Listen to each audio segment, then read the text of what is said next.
ዳሪዮ ካሲያ ሉዊስ ኢሱጎ ይህ ቸልሲ ከስፖርቲንግ ሊዝበን ያስፈረመው 22 ሚሊዮን ዩሮ ያወጡበት ተጫዋች ነው። በቀጥታ የሚከፈል የአንዴ ክፍያ 22 ሚሊዮን ዩሮ ቸልሲዎች ለዚህ ተጫዋች ያወጣዋል። ዳሪዮ ኢሱጎ ማን ነው ብለን እንጠይቃለን። ማን ነው ብቻ ሳይሆን ግን ዛሬ ለቸልሲ ምን አይነት ጥቅሞችን ይሰጣል፣ ምን ጠንካራ ብቃቶችና ምን ደካማ ብቃቶች ውስጥ አሉት የሚለው ልናቀርብላችሁ ተመልሰን መጥተናል። ደካማ ብቃቶች ውስጥ አንዱ በውድድሩ ዓመቱ 2 በቀይ ካርድ መሰናበቱ አንዱ ምክንያት ነው። ከዛ ውጭ የፊዚካል ብቃቱ እንግዲህ ዋኒያማን የሚያስታውስ ነው የሚመስለው። ብዙዎቻችሁ በቶተናም ቤት ዋኒያማን የምታስታውሱት ከሆነ በማውሪዚዮ ፖቼቲኖ ቶተናም ውስጥ የዋኒያማን አይነት የአካል ብቃቱ ለፕሪሚየር ሊጉ የተሰራ የሚመስል ተጫዋች ነው። ነገር ግን ጥንቃቄ ሊወስድ የሚጠበቅበት ነው። ፋውሎችን ሲሰራ ከባባድ ፋውሎችን ይሰራል። ያ ደግሞ ዋጋ እያስከፈለ የሚገኝ ነው። ከዛ ውጭ ዳሪዮ ኢሱጎ በታዳጊነቱ በስፖርቲንግ ሊዝበን በታዳጊ እድሜው በመሰለፍ 16 ዓመት ከ6 ቀን ሪካርድ ሆኖ ይይዟል። ጥሩ ብቃቱን ማሳየት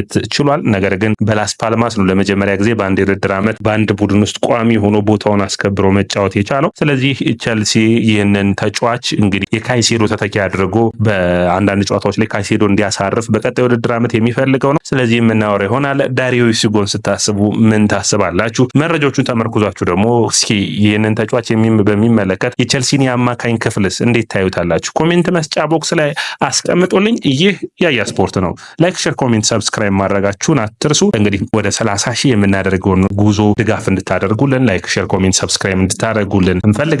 ዛሬ ተሳተፉልን። ዳሪዮ ኢሱጎ እንግዲህ ሙሉ ስሙ ዳሪዮ ካሲያ ሉዊስ ኢሱጎ ነው። ይህ ተጫዋች እንግዲህ በታዳጊ እድሜው በስፖርቲንግ ሊዝበን የታዳጊ ማዕከል የወጣ ተጫዋች ነው። አሁን 20 ዓመቱ ላይ ይገኛል። ይህንን ተጫዋች ለማድነቅ ወይም ደግሞ ፐርፎርማንሱን ለማየት የዛሬ 3 ዓመት ነው ለመጀመሪያ ጊዜ በ16 ዓመቱ ከ6 ቀን በቪክቶሪያ ጎሜሬስን በገጠሙበት በማርች ወይም ደግሞ በመጋቢት 2021 እንደ አውሮፓውያን አቆጣጠር ነበር የተጫወተው ለመጀመሪያ ጊዜ። ያኔ ለሩበን አሞሪም ስፖርቲንግ ሊዝበን ከ23 ዓመት በታች ቡድኑ አንድ ጨዋታ ብቻ በማድረግ ነው እንግዲህ ወደ ዋናው ቡድን የተጠራ የነበረው። ያ የአካል ብቃቱን የሚያሳይ ነው። በታዳጊ እድሜው ሁሉ ለፊዚካሉ ገዘፍ ያለ ስለነበር ዋናው ቡድን በቀጥታ እንዲሳተፍ ይፈለግ ነበር። ጆአዎ ማሪዮን ነው ቀይሮ የገባው። ጆአዎ ማሪዮን ቀይሮ ገባ። በጨዋታው ላይ ጨዋታው ከተጠናቀቀ በኋላ ያለቀሰ ይታይ ነበር። ገና በታዳጊ እድሜው ይህንን ዓላማውና ስኬቱ በማየቱ ደስ ብሎት ነበር። ነገር ግን በስፖርቲንግ ሊዝበን ቀጣዮቹ 2 ዓመታቶች ቀላል አልነበሩም። በስፖርቲንግ ሊዝበን በአማካይ መስመር ላይ ጠንካራ ተፎካካሪዎች ነበሩበት። ፓውሊኒያ፣ ጃኦ ሞሬኖ፣ ኑኔስ እና ደግሞ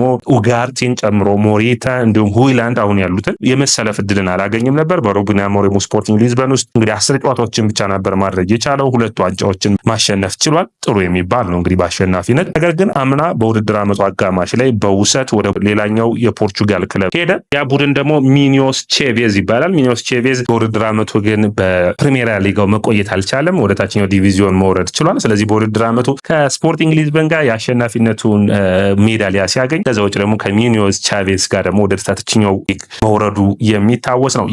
ይህኛው የውድድር ዓመት ሲጀምር ግን ሩበን አሞሪም ጋር በሚገባ ተወያይቶ ወደ ላስ ፓልማስ በሙሉ የውድድር ዓመቱ እንዲጫወት በዛ ቀንቶ ነበር።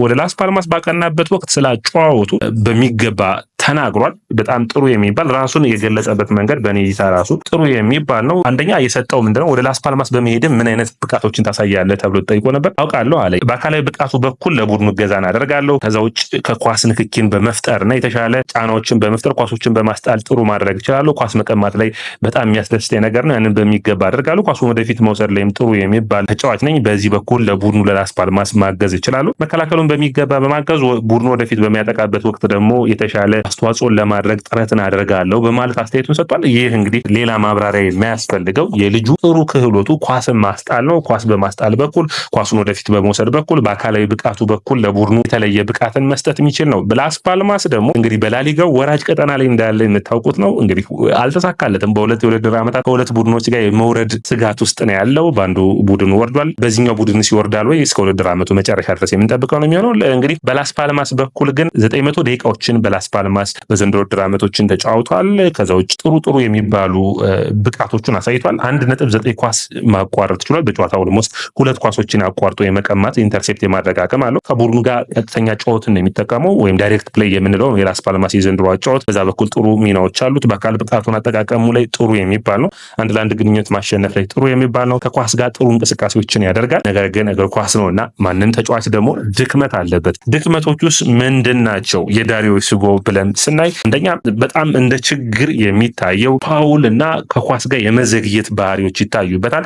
ያንን ተከትሎ እንግዲህ ለምሳሌ የሪያል ቫላዶሊድ ጨዋታ ላይ ኳሱን ስላዘገየበት ተቃራኒ ቡድን በቀይ ካርድ ሲወጣ ይታይ ነበር። እነዚህ አይነት ስህተቶችን ይሰራል። እነዚህን ስህተቶች መቀነስ ይጠበቅበታል። ያንንም እንግዲህ በሪያል ቫላዶሊድ ጨዋታ ላይ አንዋር ቱሃሚ የሚባለው የላስ ፓልማሱ ተጫዋች ኳሱ ሲያጥርበት ምክንያት ኳሱን ለማግኘት ታክል ወረደ።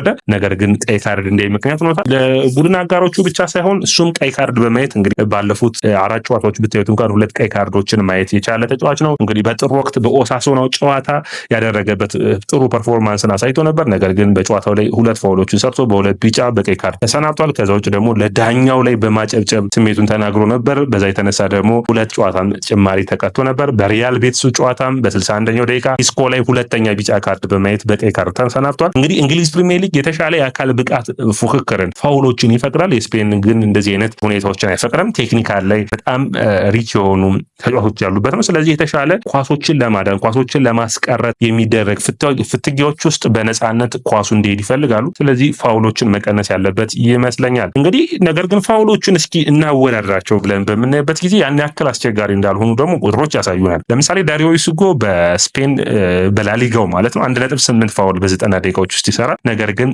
በቸልሲ ውስጥ ካየን ካይሴዶ 2 ይሰራል። ከዛ ውጪ ኤንዞ ፈርናንዴዝ 1.8 ፋውሎችን ይሰራል። ቸልሲ እንግዲህ ይህንን ተጫዋች መመልመል የጀመረው በ17 ዓመት በታች የአውሮፓ ሻምፒዮና ላይ ነው።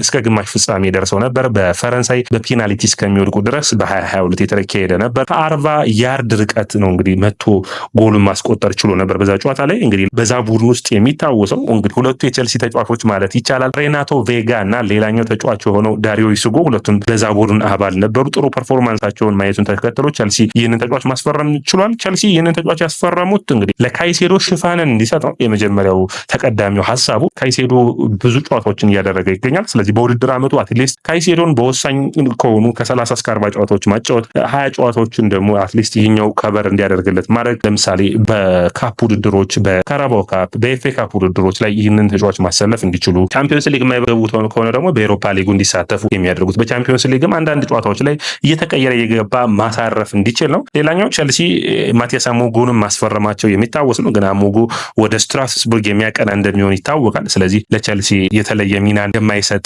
ይሆናል። በሚቀጥሉት 2 ዓመታቶች ግን አሞጉም ወደ ቸልሲ መመለሱ የሚጠበቅ ነው የሚሆነው። ለፕሪሚየር ሊጉ ምኑ የተሰራ ነው ካላችሁኝ የአካል ብቃቱ ወይም ፊዚካሉ በጣም ጥሩ ነው። ከዚህ በፊት እንደነገርኳችሁ የዋኒያማን የሚመስል የአካል ብቃት አለው።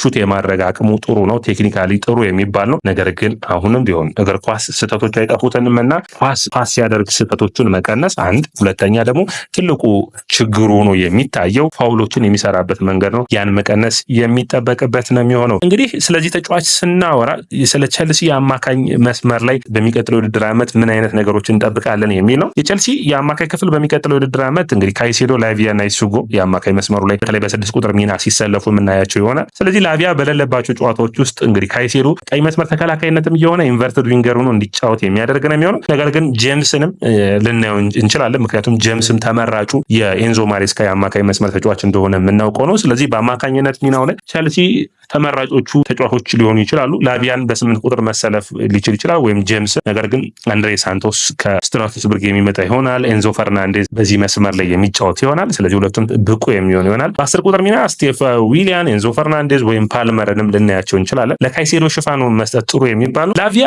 እንግዲህ የመጎዳቱ ችግር እንዳለበት የሚታወቅ ነው። ነገር ግን ማሻሻል የሚቻልበት መንገድ ደግሞ ይገኝለት ይጠበቃል። ምክንያቱም ላቪያ ጨዋታዎችን ቀንሶ ውስን ጨዋታዎችን እንዲያደርግ ማድረግ፣ ኢሱጎ ለካይሴዶ የተሻሉ ሚናዎችን እንዲሰጡ ማድረግ በቡድኑ በኩል የሚጠበቅ ነው። እንግዲህ ኢሱጎ የሚመጣ ከሆነ ከካይሴዶ ጋር ተመሳሳይ ሚና ሊኖረው ይችላል። ነገር ግን ካይሴዶ በፕሪሚየር ሊጉ ልምድ ያለው የተሻለ ፐርፎርማንስ ያለው ተጫዋች ሆኖ ይታያል። አንደኛ ክሊን ፋውሎችን ይሰራል። ቀይ ካርድ የሚያይ ተጫዋች አይደለም። ኢሱጎ ቀይ ካርዶችን ያያል። ከዛ ውጭ ግን የሚጠበቀው የሚሆነው እንግዲህ ይህንን ተጫዋች በአካል ብቃቱ በኩል ለቸልሲ በመልሶ ማጥቃቱ በኩል ቸልሲ በሚያጠቃበት መንገድ በሚከላከልበትም ጊዜ አንዳንዴ በትልልቅ ጨዋታዎች ላይ በሁለት የ6 ቁጥር ሚና ባላቸው አማካኞች መጫወት ያስፈልጋል። ስለዚህ ዳሪዮ ኢሱጎና እንዲሁም ደግሞ ካይሴዶ አንድ ላይ ሲጫወቱ ብናያቸው የተለየ እንዳልሆነ ማሰብ የሚጠበቅብን ይመስለኛል። ተመላላሽ የሆኑ ካይሴዶ ፍጥነትም ስላለው ወደፊት ገፋ ብሎ ሊጫወት ይችላል። ኢሱጎ ወደኋላ መለስ ብሎ የሚያገለግልበት መንገድ ሊፈጠር ይችላል። ምክንያቱም የቸልሲ አንዳንድ ጨዋታዎች ላይ ደግሞ በ6 ተጫዋቾች